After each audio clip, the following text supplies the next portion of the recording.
Einen wunderschönen guten Tag wünscht Ihnen Canon Medical Systems. Herzlich willkommen zu unserem Webinar. Mein Name ist Matthias Schmidbauer. Ich bin bei Canon Medical für den Bereich X-Ray in Deutschland verantwortlich. Ganz besonders freue ich mich, dass wir Herrn Dr. Garnon vom Universitätsklinikum Straßburg für diesen Vortrag gewinnen konnten.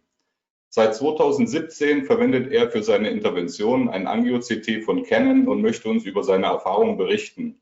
Insbesondere darüber, welche Vorteile ein solches System-Setup im Vergleich zum klassischen Setup, das heißt zu getrennten Angio- und CT-Räumen hat. Beyond Diagnostic, Interventional Oncology with Alphenix 4D-CT. Please welcome Dr. Garnon. Guten Morgen, meine Damen und Herren. So I will continue the presentation in English. My German is not that good. And talk about interventional radiology using Alphenix 4D-CT. So I think it's important first to define exactly what is Alphenix 4D-CT. It's not the name of a new spaceship or of a brand new car. So talking about interventional oncology with Alphenix 4D-CT, as I said, I think it's important that you understand what 4D-CT exactly is. And as you can see on that picture, it's a combination of a CT scan and a cone beam in one single suite. So as the animation shows you, the CT scan is mounted on rails and goes over the table, and the C-arm can go also from the side to the table. So you can either use CT scan or cone beam or both modalities together. So it looks very futuristic and brand new, but in fact it's not. The first system was designed originally in 1992 in Japan by Professor Arai. Of course, it was not as beautiful as it is now, and they kept improving the device for years in Japan till they launched it in the rest of the world a few years ago. So we were very lucky in Strasbourg to have this first angio-CT suite in 2017. We were the third center in France to have access to such a machine, and again you can see the rails where the CT scan is rolling over and the cone beam mounting on the seal of the room. We had the plan to go for a second angio-CT suite 2 years later. So in 2019, we had this Alphenix 4D-CT, which is the very latest evolution. And again, I think it's important that you see exactly how it's looking like in the real life. So large screen to have all the information, the C-arm which can rotate in different angulation, and the possibility to go to the CT for very precise acquisition whenever needed. So Alphenix 4D-CT, as I said, it's the latest device from Canon. So it's a combination of an Achillion 1 Genesis, which can acquire up to 16 centimeter volume in 1 second. We have a large bore, which is very useful when you are performing intervention. The possibility to tilt the gantry, very useful as well for oblique puncture. Dual energy, the benefit of this technique still has to be proved, but potentially there may be some interacts, for example, being able to see with a better precision the ice ball within the bone, and the softwares and all the joystick necessary to be in charge of the CT scan are available. So there's a clear interventional interface, and that's very important when you are about to perform complex procedure. Fluoroscopy, so it's a cone beam technology, the possibility to acquire CBCT images, even though I'm not sure it's really the most important feature, as you have the CT scan just on the side, and you have all the latest evolutions from Canon regarding image quality and reduction of dose. So as I was telling you, you can use the two modalities separately. So for example, in that case, you see we had we just performed an embolization with the C-arm, and right after the embolization, we want to go for ablation, just to show you how it looks like in the real life. So this is an acceleration of the real time that it took. So 10 minutes to change from a C-arm procedure to a complete CT guided procedure. So very user-friendly, and again, it allows you to combine complex treatment within the same anesthesia and same procedure for the patient. But the most important thing about that device is the combination of fluoro and CT scan at the same time.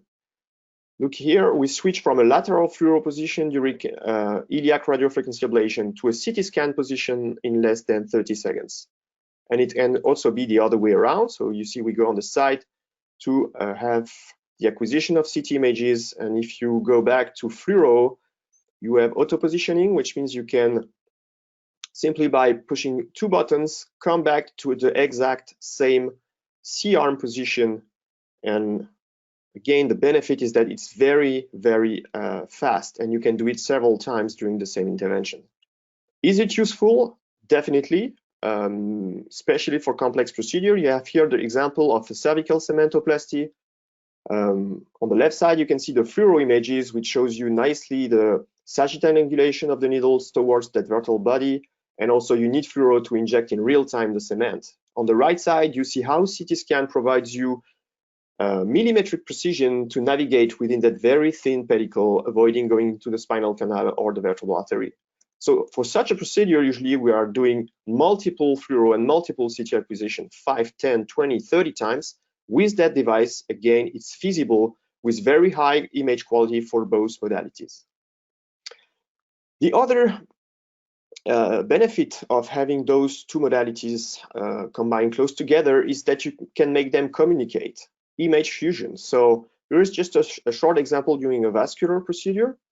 Here we want to put a balloon in the renal artery during a kidney cryo ablation. You already see 2 cryoprobes within the kidney on the fluoro. So what you can do is, first of all, acquire a CT scan with injection. Patient is under anesthesia, so it's the exact same position. There will be no misregistration due to displacement of the patient. So from that CT scan, you are going to extract the bone and the aorta. Then you put it as an overlay on the fluoro, and you do fusion imaging using bone landmarks, for example. And then if you remove the bone landmarks, you have like a roadmap. You see the vessels on the fluoro images. So for complex cases, it could be extremely helpful. It also works for extravascular cases. Look at this sacral metastasis. We had planned to treat it using embolization, then cryo ablation, then cementoplasty. So here what you can do is simply contour the tumor on the CT scan that was performed immediately during planning of the procedure. You can contour the S1 nerve root, and then same thing, you put it as an overlay on the fluoro. And just to show you how having access to fusion and CT scan helps during cement injection. So here is the cement injection. So we start injecting. You can see the cement which spread out of the needle, and because we see the nerve, we know when we are about to approach it on AP imaging. Once you're in that position, you can switch to CT scan, inject a little bit of cement just in front of the nerve, making sure it's not leaking posteriorly.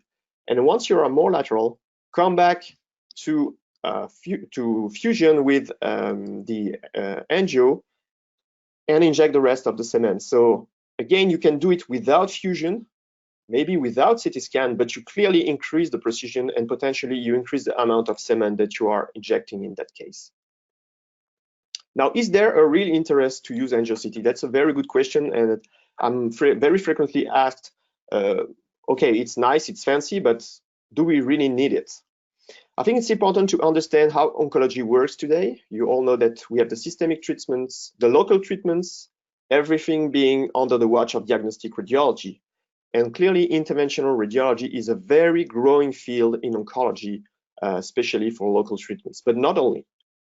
Why? Because with interventional oncology, you can provide diagnostic through the use of biopsies that we can perform almost everywhere in the body. Curative treatment with the use of ablation in various organs, we can cure lesions in the lung, in the kidney, in the liver. Now in other locations, lymph nodes, bone, we start to expand the indication and perform it outside the classical organs. And palliative treatment as well, putting lines, providing bone consolidation, embolizing tumors, putting tubes for the nutrition. There are so many interventions that we can perform to help the patient and the clinician.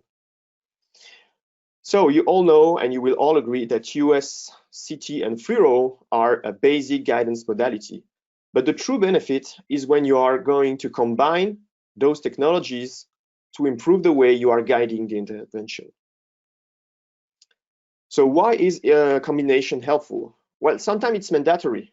Typical and very example, PICC line, you're going to puncture the vein using ultrasound and then use angio to put the catheter and the line. Combination may sometimes also be beneficial. Let's take the example, you are doing a lung radiofrequency ablation, the patient has a pneumothorax at the end of the procedure. Of course, you can drain in using CT only, but if you have fluoro just on the side, it's very helpful to make your procedure more confident. You see the wire, you see the drain advancing, you can even change the position of the drain once inside the pleural space.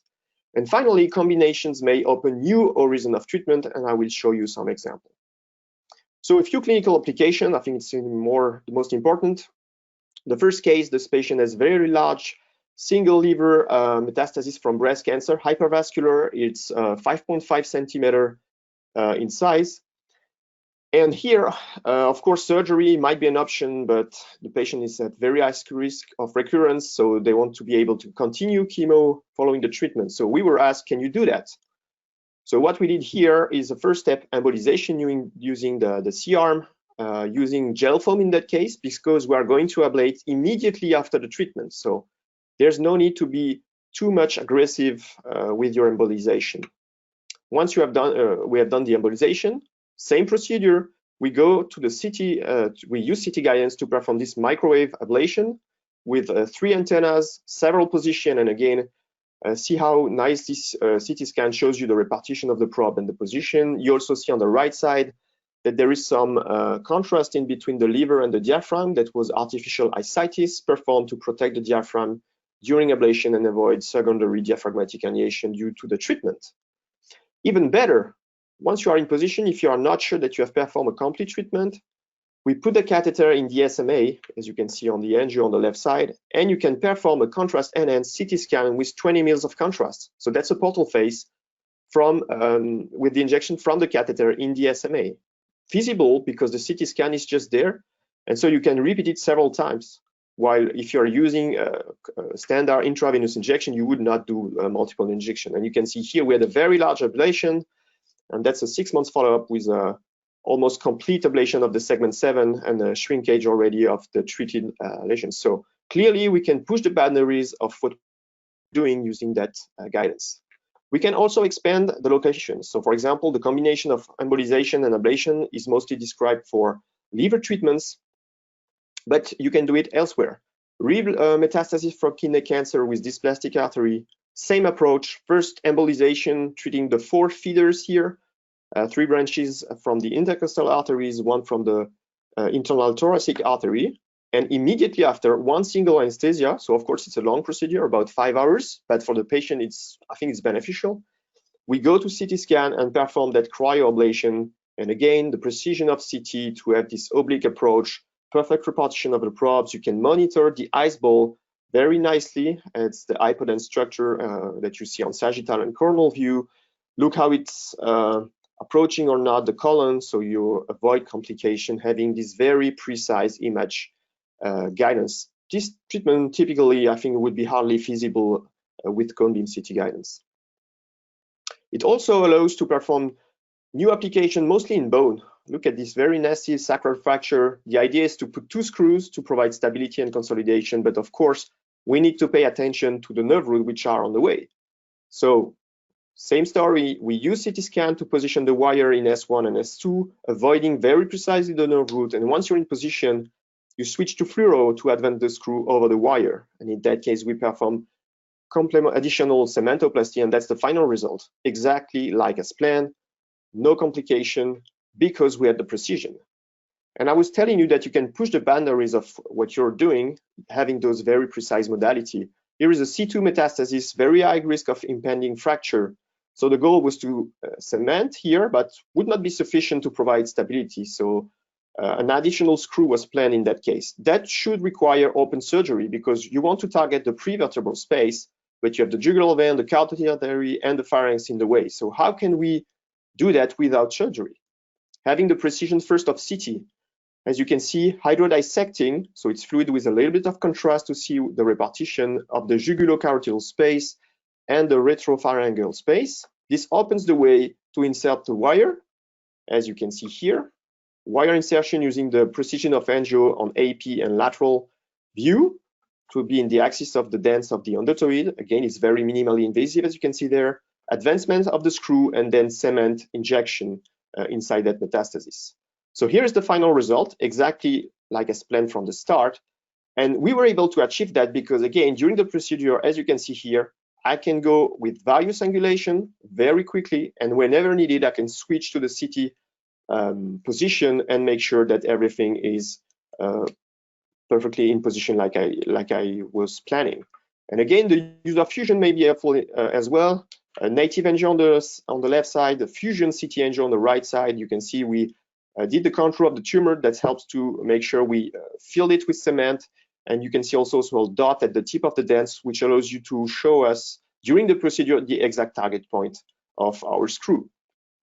So very quickly, because it's we have 2 minutes left, a word about angio CT versus cone beam CT. Many people say, okay, I can do everything with cone beam CT. I'm not sure it's perfectly true, mostly because the time to acquire the images with cone beam CT is much longer than with CT, and the quality is not always as good, mostly for soft tissue. So for example, if you want to embolize the tumor and ablate immediately after the spinal tumor, if you use cone beam CT, of course you can do the embolization. But for the ablation, having the precision, for example, to put a thermometer there in between the nerve and the tumor, it would be hardly feasible because you will never have such an image quality. Also, being able to monitor the progression of the ice ball would not be possible with cone beam. So that means that if you don't have an angio CT, you need to switch the patient from the angio room to the CT room. That's quite cumbersome. Or you do it in 2 separate procedures, but again, you add an anesthesia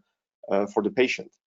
And there are also cases where there's no choice. If you want to put cryoprobes there, occlude the renal artery using a balloon because it's a very central tumor, and cryo ablate that lesion in the same single session. With angio CT, you put the probes with CT guidance, you approach the renal artery using angio, and then you can monitor exactly the treatment. And you can see it here, a partial nephrectomy done with a percutaneous approach using both CT and angio guidance at the same time. So without angio CT, such treatment, at least to my point of view, is not possible.